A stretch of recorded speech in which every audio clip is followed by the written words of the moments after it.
Before we delve into our discussion, later on we'll have Wahiga Mwaura to give us news trends, basically a snapshot of the discussions going on social media tonight. So stand by for that. That should be coming up right after our discussion tonight.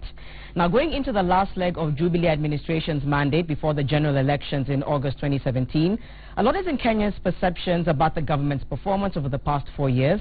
The Jubilee administration came riding on a shining manifesto full of promises, some of which are being implemented, while a number fell off the radar. What do Kenyans feel about their performance? There are also challenges that have come to assail the public before and during Jubilee's government's tenure, from insecurity to drought, unemployment to corruption. What would surveys indicate bothers Kenyans the most? That's what we're looking at right now. Our guest in studio, Anzetse Were, development economist. And we have Martin Andati, political analyst. Thank you both so much for coming on Monday Special.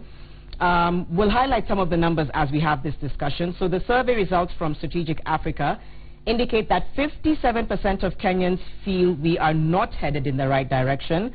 So we'll see if those numbers will come up. But Anzetse and Martin, is this significant enough, do you think, to make the government stop to take notice?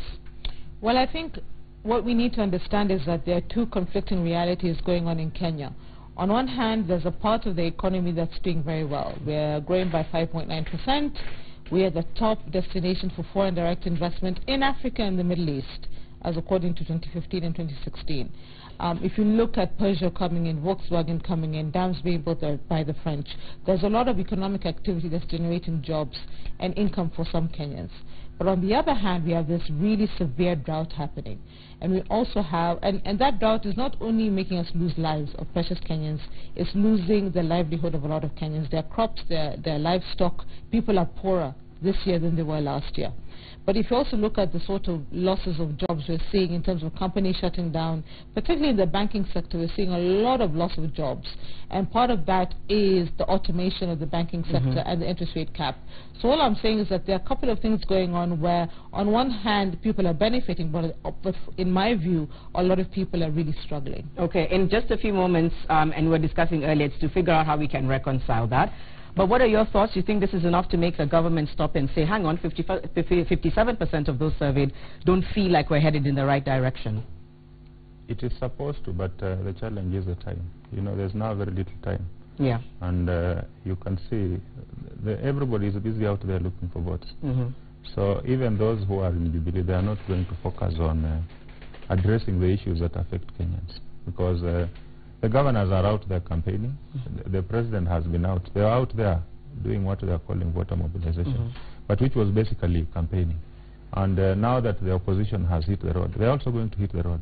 So service delivery will definitely go down, and we will not expect much. No, both sides of the political formation will give very little focus to the numbers. Let's look at the numbers in terms of percentages. 26% feel the country is heading in the wrong direction. Those are from Central Region, and this was followed by Northeastern. Why would this be so? Why do you think this trend came out that way? Central, maybe because the president comes from there. So maybe there are projects, although I don't see so many capital-intensive projects around Central Kenya. So I think it's the tribal mentality, because if the president comes from your region, then you feel that things are good. But there have been quite a bit of murmurs. You saw during the voter registration. The people in Nyeri had refused to register. The government had to send General Karangi. Martha Karua had also to be sent there. So it tells you there are issues. You saw today the opposition was in Meru, which has been one of the Jubilee strongholds. And you saw the crowds there.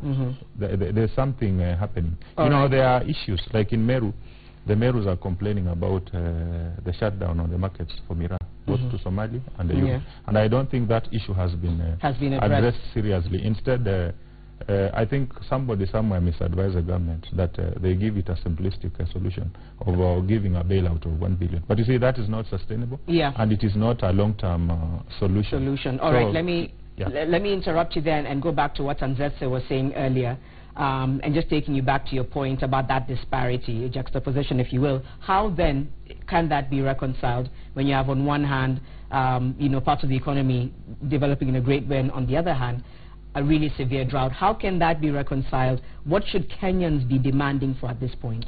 Well, I think Kenyans need to be very clear of what their demands are regardless of who goes into power. I think one of the problems we're having as Kenyans is that our expectations change depending on who we vote for. And those expectations are not issue-based or ideologically based, they're tribally based. So I think as Kenyans we need to come of age and say that these are the issues we want to address no matter who comes into power. And then of course you can choose who you think will do that. I think the first thing we need to do is to create a better agricultural and drought-resistant system. I think the government knew this drought was coming. They did not prepare for it. They did not make any preparations to mitigate what was happening. And I think it is with great sadness that we're seeing the extent of ravaging that's going on right now in terms of human life as well as livestock and agriculture. I think another big part of the story that no one's talking about is the interest rate cap. You know, the interest rate cap, basically what an interest rate cap does is that it tells banks that you have to lend to good borrowers and bad borrowers at the same rate, right? So in the past, if you're a bad borrower, you'd get a higher interest rate, and if you're a good borrower, you'd get a lower one. But in this situation, government has told banks you must lend to everyone at the same rate. So what banks are doing is that they're withholding and they're contracting their lending. And a lot of liquidity is draining out of the market, and they're hoarding their money, and they're lending to sure bets like government. So what's happening is that the economic stimulation we used to get from loans isn't going to be happening to the extent that it used to. So I think that's going to be some added pressures Kenyans are feeling, that they don't have the money they used to have. Now the other situation that's going on is that the drought is also leading to a lot of inflation. Food is going to be a lot more expensive. So Kenyans are going to find that they're spending a lot more money on their basic needs. And we're seeing the price of fuel go up as well. So we're going to find, Kenyans are going to find that the money that they have is not going as far as it used to. So there'll definitely be a frustration in terms of why is everything becoming so expensive and why can't I live the quality of life I wanted. So I think the combination of the drought and the interest rate cap is really squeezing Kenyans into a tight position. Okay, and I think this question, you may have alluded to it in your answers, but what do you think is the major component of governance that Kenyans would want to see change? Is it the economy, security, or corruption? Maybe if we could hear from you, Martin. I think it's a combination of the three, because security is very critical. Although there are aspects of security which Jubilee has tried to improve.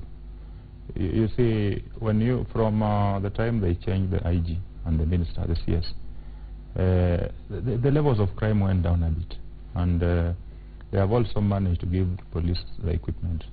Although there are still issues of the supervision and of course the terms of employment.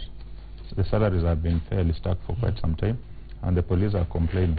Then corruption is still an issue. But you see, corruption is not just about the national government. It is also very rampant, and is one of the things will evolve to the counties. All the bad manners in the government, in the national government, have also been devolved to the counties. And you know, the counties are both CORD and Jubilee controlled. Then unemployment is also an issue, because quite a number of the youth feel that there are not enough opportunities. And you see, when you look at the issues Andese is talking about, they have partly contributed to some of the squeeze, you know. So it creates a problem for the employers to generate jobs. And you've seen quite a number of institutions laying off, including yours. They're shedding off some of the employees.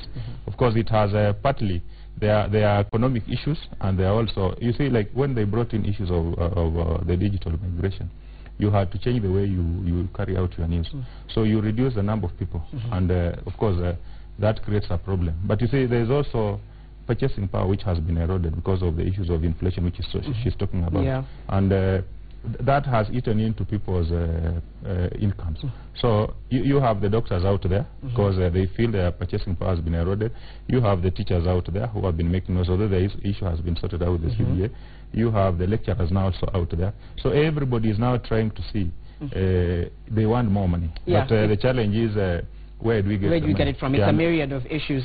We're winding up soon. A final question, again, this is just based on what we saw from the polls, is whether you think Kenyans are actually ready and prepared for a credible election come 2017. What are your thoughts on that? I think we'd like to, and you know, I think obviously we're all hoping it's going to be perceived as credible.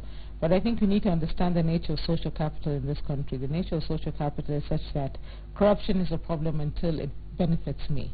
And I think a lot of Kenyans are in that mind space of they have a problem with corruption, but if it benefits me, then it's fine.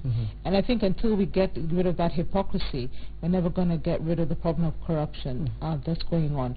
But I do think Kenyans do want, and I think the real battle is not even going to be at the national level. I think it's going to be at the county level, where, you know, there's a lot of money at county level, and quite frankly, people are able to spend it pretty much how they want. You know, at national level, they get a lot of scrutiny and headlines in the papers, but at county level, you can get away with a lot, and nobody will really hold you to account. So I think, quite frankly, the nature of people that we're attracting to county level governance, and even national, but especially county level, is we're going to create a real battle for resources at the county level. So I think that's where Kenyans should be concerned, and that's why I think we should tell people to be as peaceful as possible and be courteous and have some decorum in that process. And exercising there, right? Thank you so much for that. What are your thoughts? We're prepared for a credible election in 2017? I think the IEBC has a lot of work to do, and you know, the new constitutional dispensation has created a lot of room for litigation. So every other day people are going to court, and that affects some of the timelines. You see, like, we are supposed to get the integrated electronic voting system 8 months to the elections. We've not even started the procurement process. There are some timelines which the courts have interfered with. You've seen the party hopping law, which is still in court. So all those issues are coming into play. Then Jubilee now is trying to force the commission into supervising the primaries, which I think is a big mistake. Because if they get involved in the primaries, then they will not have enough time to focus on the preparations for the elections. And you see, the commissioners are fairly new in office. So we need to give them time, and they need to prepare for the elections. And we need to support the commissioners, because at the end of the day, it's still our country. We need to have learned from the elections of 2007 and 2008. And if we fight, it destroys the country. And, you know, we don't have another country. That's right. Okay, thank you both so much for your thoughts. You just stay in studio a few more minutes. And just a disclaimer before we head over to Wahiga, is that this was just a tracking survey. This is based on the poll results we read for you earlier.